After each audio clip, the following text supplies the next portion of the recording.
Le 1er janvier, vous en avez peut-être entendu parler, une réforme du divorce est entrée en vigueur. L'objectif du gouvernement, accélérer la procédure judiciaire pour tous les divorces contentieux, c'est-à-dire ceux dans lesquels ça ne se passe pas très bien. L'un des époux n'est pas d'accord pour divorcer, ou bien les deux conjoints n'arrivent pas à se mettre d'accord sur les modalités de la séparation.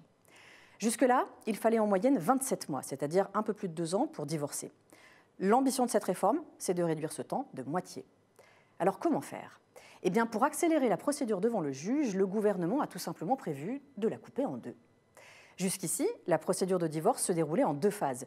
Une phase amiable, au cours de laquelle le juge tentait une conciliation des parties, et une phase contentieuse, en cas d'échec de la conciliation.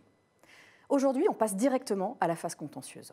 Concrètement, depuis le 1er janvier 2021, l'époux qui souhaite divorcer va convoquer directement son conjoint devant le tribunal à une date précise pour une audience au cours de laquelle le juge va fixer éventuellement la résidence provisoire des enfants pendant la procédure de divorce et les questions financières.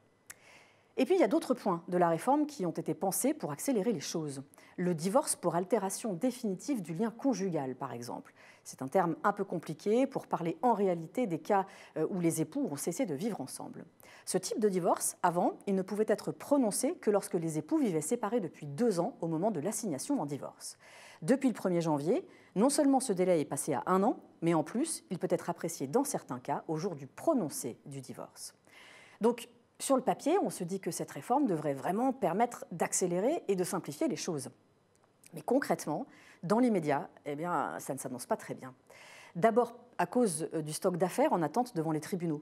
Depuis le mois de juin, les juridictions font tout pour le résorber, mais d'après le syndicat de la magistrature, beaucoup de services de juges aux affaires familiales sont sinistrés depuis longtemps et l'épidémie de Covid-19 n'a absolument rien arrangé.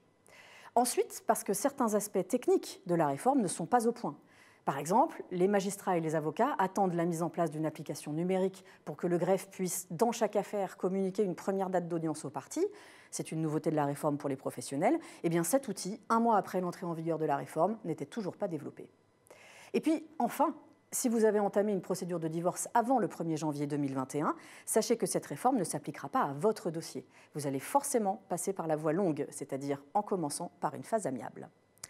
Pour résumer, si vous voulez vraiment divorcer vite, pour l'instant, mieux vaut le faire sans passer devant le juge, en prenant chacun un avocat et en signant une convention de divorce amiable. Si tout se passe bien, cela devrait vous prendre seulement quelques mois. Mais pour cela, il faut d'abord remplir une toute petite condition, une broutille, une formalité. Vous mettre d'accord avec votre ex sur le principe du divorce et sur ses effets. Bon courage.